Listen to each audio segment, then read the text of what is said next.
Ayan guys, magbubuhat tayo ng Nissan Patrol Safari 6-cylinder. Ayan. Kaya lang, ang problema natin, hindi masyadong makita dahil masyado siyang mahaba. Hindi nga pala tayo nagpalit ng bearing kasi ayos pa naman. Hindi natin yung kapalitan. Piston rin lang. Tapos lahat ng gasket. Tapos pina-resurface natin ang block at pina-resurface din natin ang cylinder head.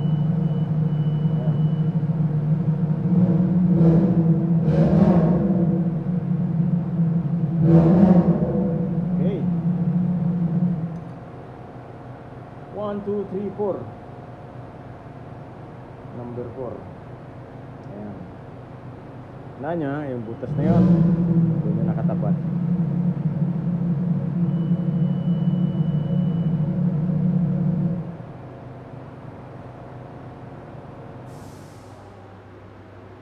Ay mali, 1 pala siya, 1. Ano ba? Ano ba? Ayun pala, number 1. Number 1 pala siya guys. Ibabalik lang din natin kung saan siya position. Mr. Sharab.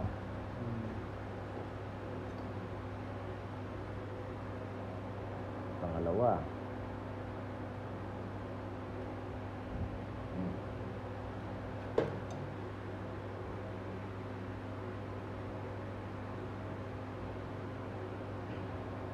Pangatlo.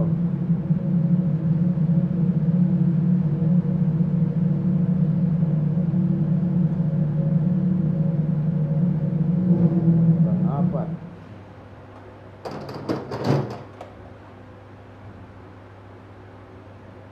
Panglima.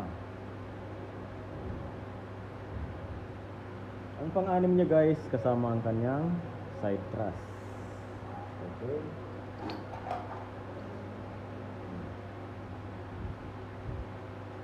Ito yung pinaka-last. Ngayon nalagyan natin ang oil.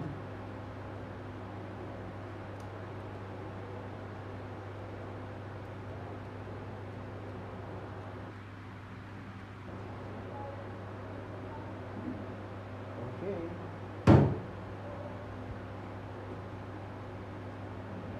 And guys, nalagay natin ang pang-shot.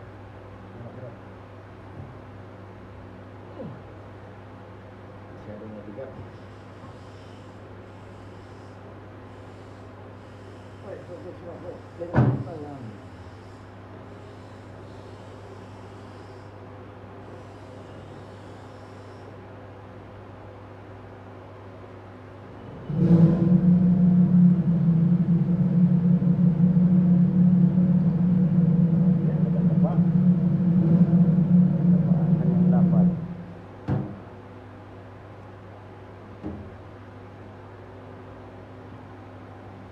Ayan. Ngayon, ito naman. Kaya nga pala, kapag maglalagay kayo ng bearing, dito yung walang butas sa ibabaw.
Bibilhan mo.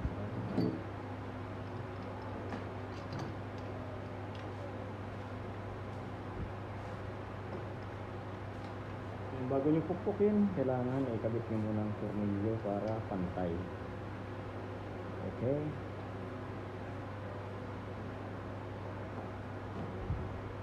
Wala yung martilyo natin, kaya ito na lang.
Higpitan na natin.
Final na natin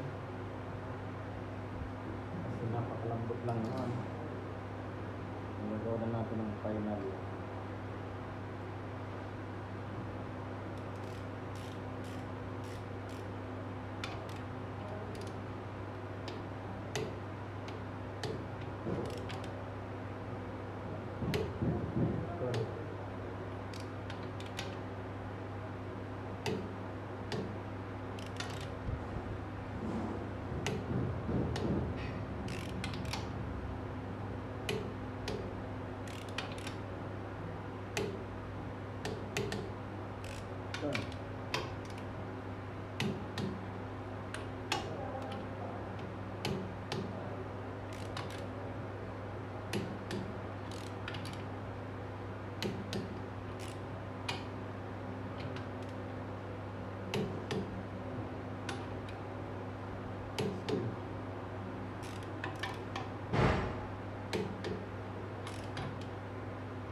Double check sarap.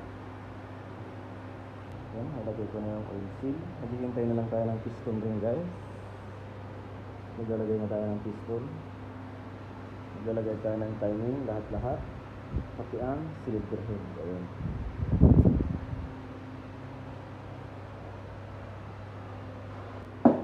Ayan, guys. Nagbili tayo ng bagong piston ring. Ayan. BC200 or BC2 BC200. Yan ang pangalan ng makina. Sukatin natin, guys, ang piston ring. Compression ring lang ang ating titestingin. Kapag maganda ang compression ring, maganda yan lahat, guys.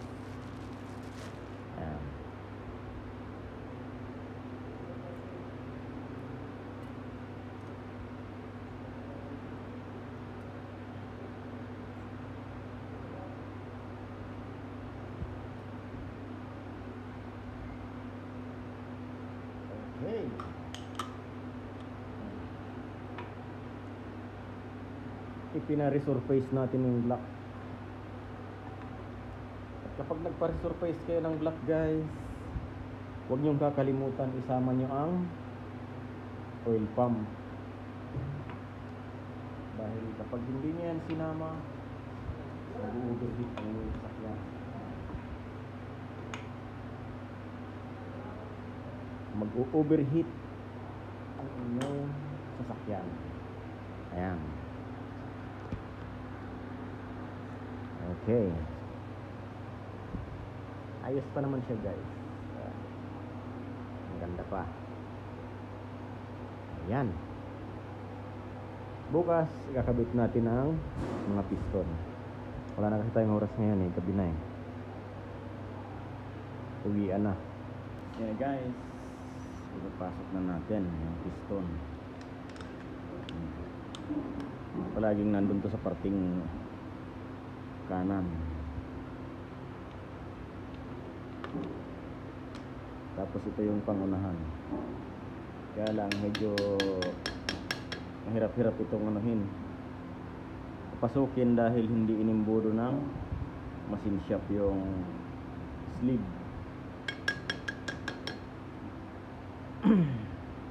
Hindi ito basta-basta papasok agad.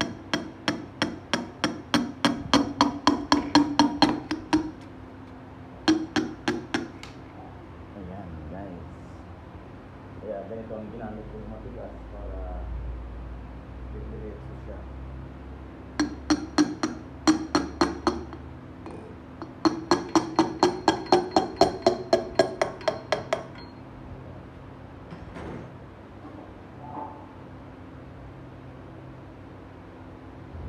Nakaisa na tayo guys. So, lagyan natin ng bearing.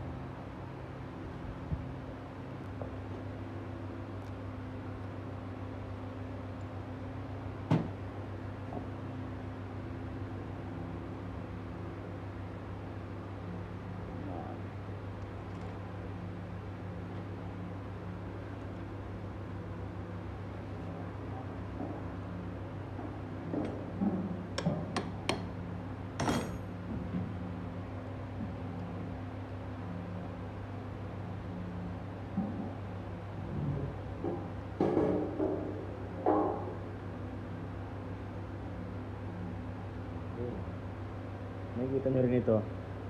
May marka rin yan pangunahan. Ito. Hey guys. Tusok na natin ito.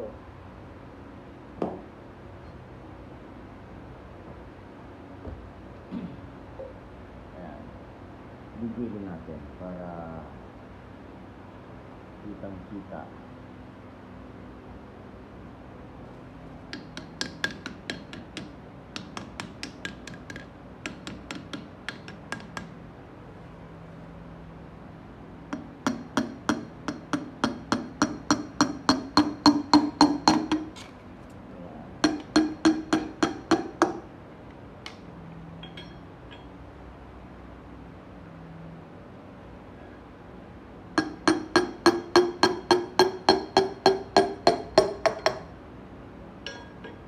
Okay. Guys, take-out na natin kung i-ikot. Ayan.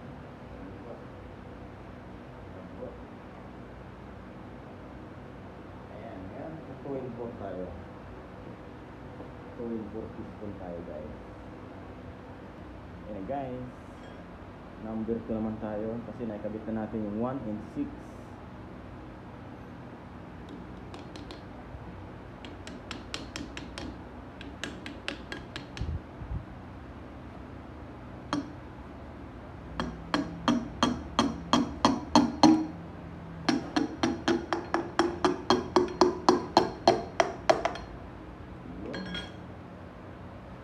Pasok na, nalagyan natin ang laptop sa likod. Ayan. 2-in-5 pala guys. Mali yung sabi ko kanina, 2-in-4. 2-in-5 pala. Sorry.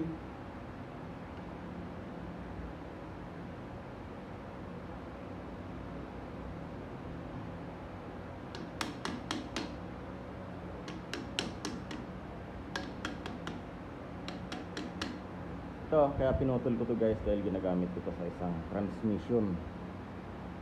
Ayan.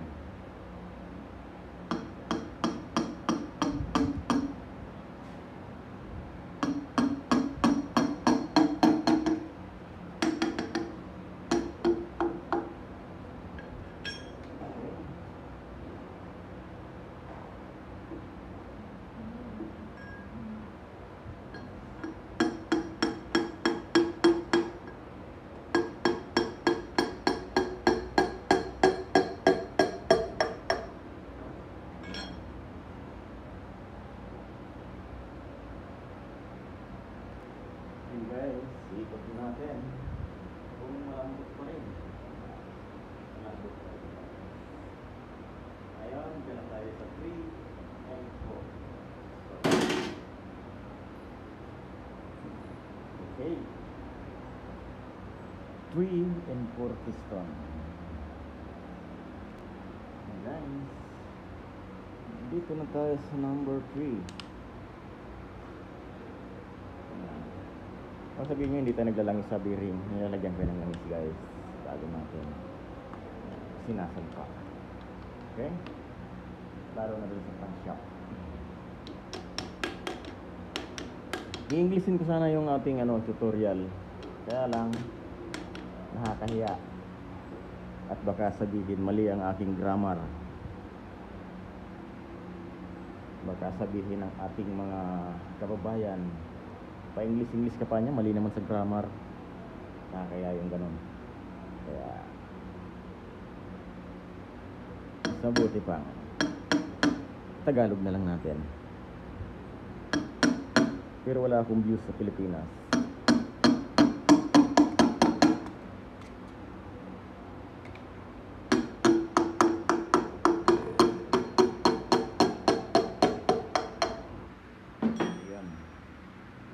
Ayan guys, last tusok na natin to, number 4. Ayan.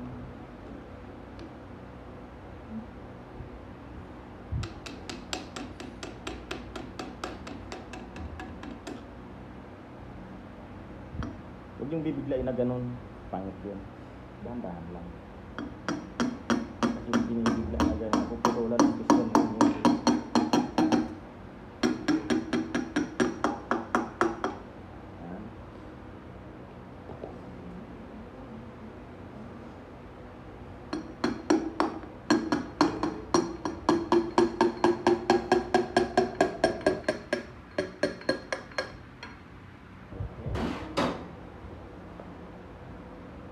Anyway, safety ka na natin. Safety ka na natin.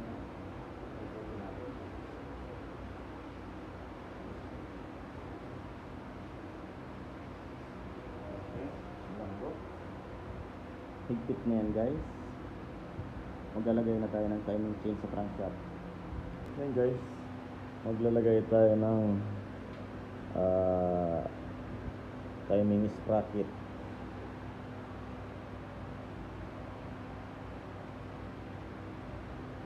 Ayan. Okay. Dahil magkakabit tayo ng timing chain. Ang problema nito, kailangan pinainit muna natin.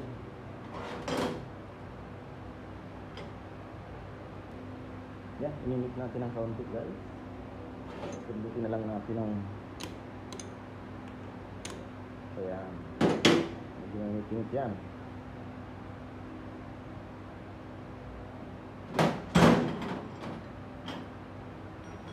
Maglalagay tayo ng kadena. Ayan ang haba ng kadena niya. Ito sa camshaft, yung dalawang yellow. Ito naman, ayan, dito yun guys. Ayan ang tapat mo. Okay. Ayan. Kita niya. Ayan.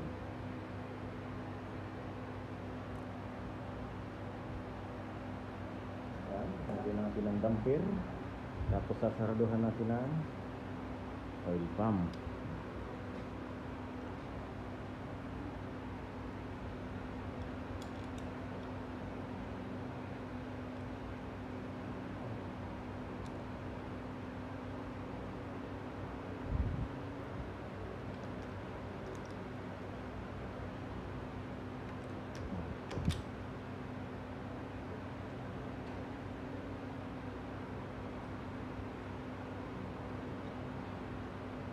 Ito guys, shower ito para dito sa timing chain. Hindi shower ang tawag yan, jet.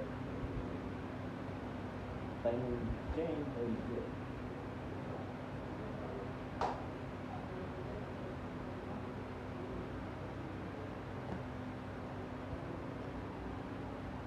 Yan, nilagay din natin ito dito guys.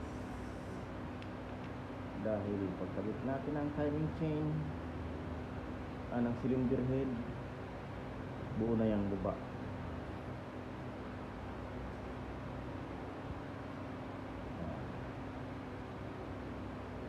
Siyempre higpitan natin yan bago natin sasarahan. Siyempre guys, nahigpitan na natin to. Yan. Ngayon maglalagay tayo ng timing cover or oil pump assembly. Ayan, ito yung kanyang oil pump.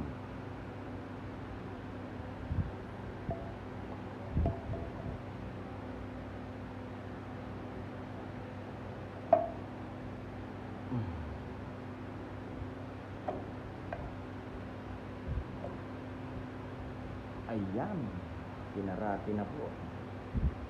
Lalagyan natin yan ng mga bolts na number 10. Paikot, tapos lalagyan natin ng crankcase. Sunod sa crankcase, oil pan. Ay hindi, una pala yung kanyang oil streamer pipe.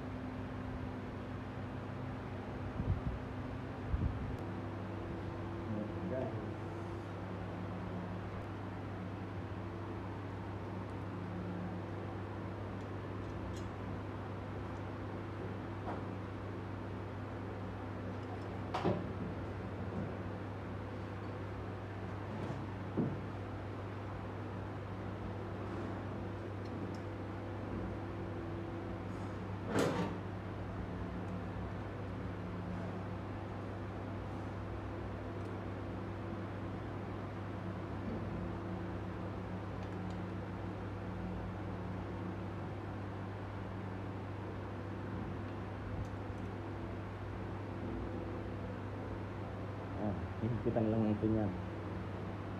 Sunod, maglalagay tayo ng crankcase. Ayan.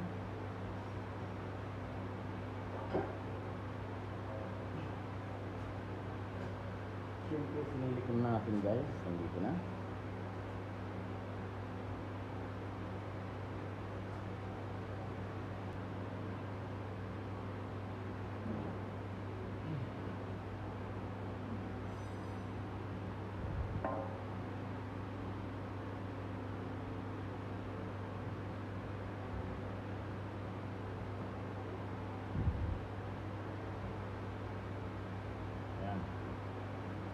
Lagyan natin ng ball.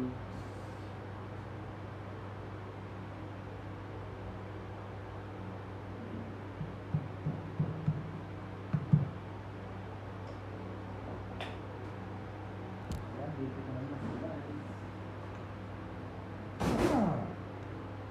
Bakit lang ng isa? Nakalimutan pala natin ng isang ball. Ayan.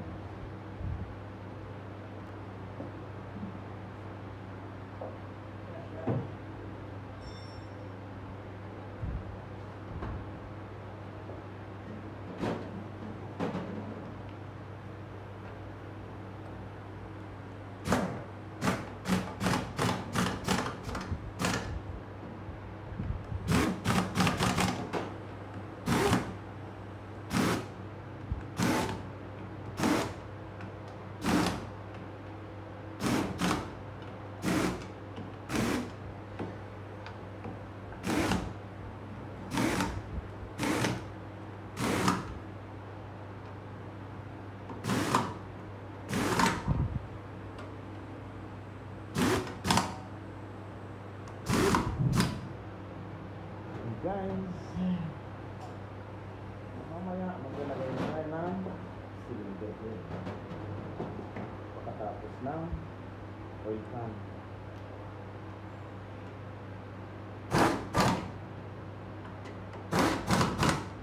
Okay, may dalawang number 10 pa yan dito. And guys, lagyan natin ang crankcase.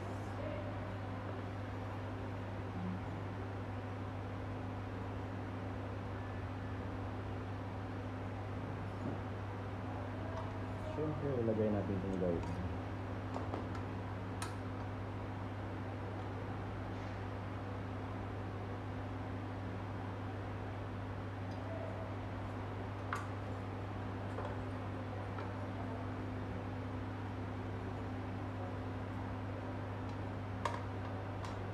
Yan, lalagyan natin ng tornilyo.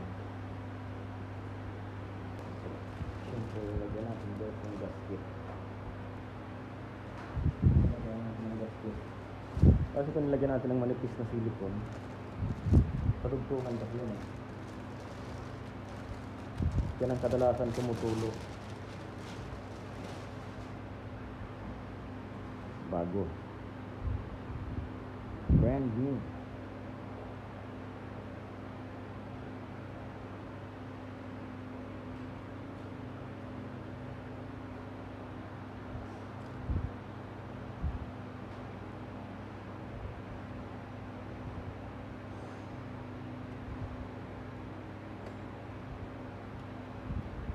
Guys. Okay. Sunod, maglalagay tayo ng cylinder head. And guys, maglalagay tayo ng cylinder head. Check it. Okay. Check it down. Number 3. Okay. Slow, ha? Wait.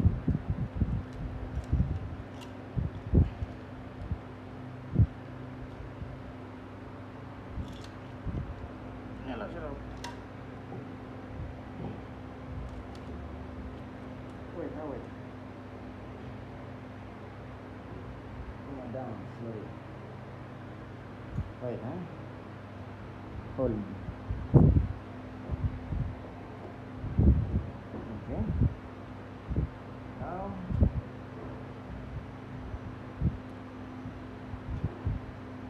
Yan na guys, nalagyan muna natin doon ng dalawang tornilyo. Tapos tatanggalin natin ang camshaft dahil lalagyan natin siya ng bolt.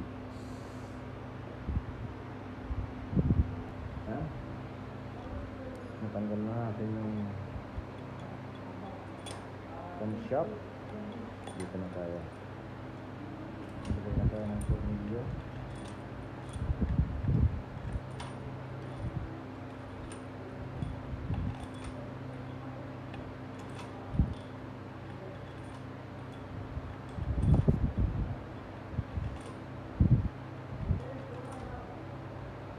Hihigpitan natin. Yan na guys, nakikita na natin yung unang higpit na 60. Ngayon ipa-final na natin. Ipa-final na natin siya.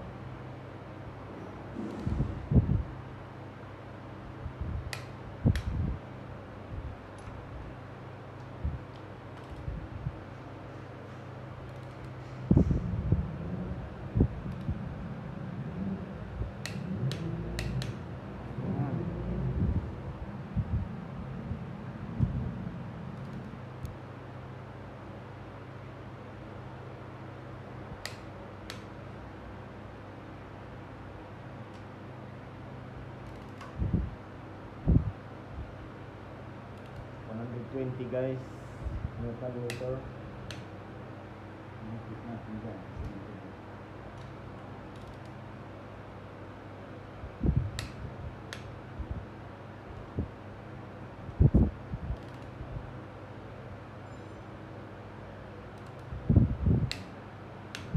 Ayan. Pag nakikita natin yan lahat, yung sunod natin paglagay ng camshaft. timing chain. And guys, lagyan natin ang counting padulas-dulas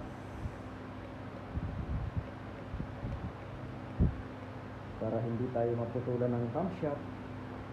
Minsan kasi kapag mali ang setup nyo guys, napuputol yan. Sobrang habang camshaft na ganyan.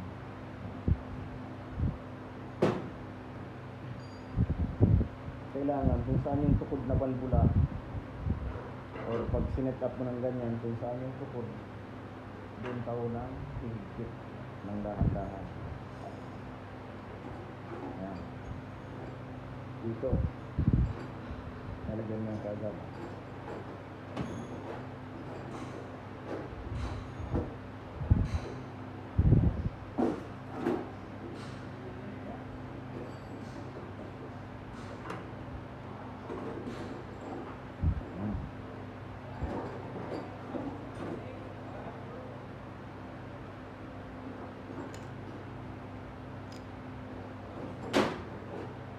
Nalagyan din natin ng oil.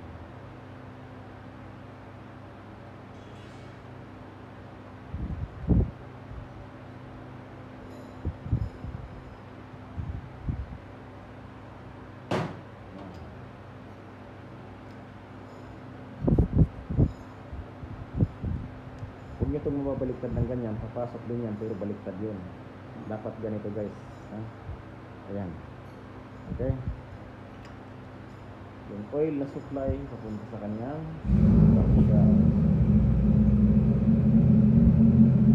exhaust 2,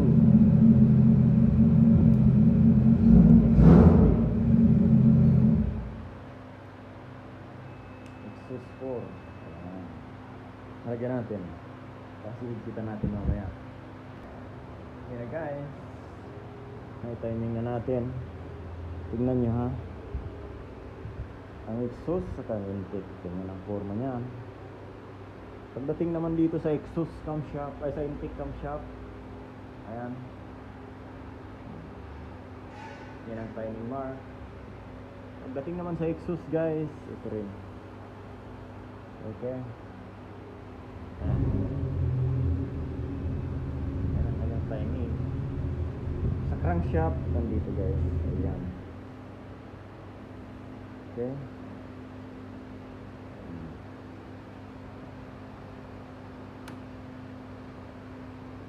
Ayan. Mga accessories na lang guys ang ikakabit natin. Valve cover, mga sensor. Ayan. Tapos na yan guys. Oil cooler, tapos salpak natin sa body. Ayan na siya.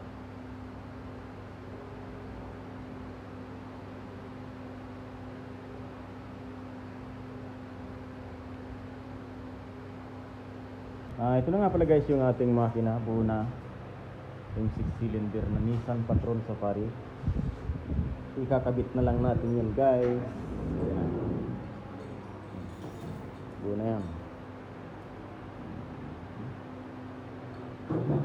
Saka nga pala, kahit saan kayo sumilip dyan guys, ang pwet nyan or sa harapan, wala kayong makikitang crank sensor. Yan. Hindi kayo makakita dyan ng kahit anong crank sensor. Dahil meron siyang ganito. Hindi yan distributor ha. Ito yung tinatawag na nakalimutan ko rin. Basta para siyang igniter. Dito, ito ang nagbibigay ng signal sa ECU para magkaroon ng kuryente or mag-fire ang lahat ng coil. Tigi-isang coil yan. 6 na coil. Kasi nga pala isang tips lang. Kadalasan nakikita ko sa Pilipinas noong umuwi ako, inaalis nila yung thermostat. Oo, pag inalis nyo guys ang thermostat, mababa talaga ang temperature niyan. Pero kapag nag long distance kayo, dyan nyo mararanasan ang overheat. Palagi yan mag-overheat guys. magtataka kayo kung anong problema. Dahil nag-overheat sa takbo ang inyong sasakyan. Kaya, kailangan, pag sira ang thermostat nyo, hapalitan nyo. Tapos, kailangan nakakondisyon ng radiator at ang lahat ng tubo or lahat ng hose. Kailangan, hindi pa siya malutong. Yan guys. Hanggang dito na lang guys ang ating video. Maraming salamat sa panonood. Bye-bye. Eh, magaling. Magaling, say. Say. Bye-bye.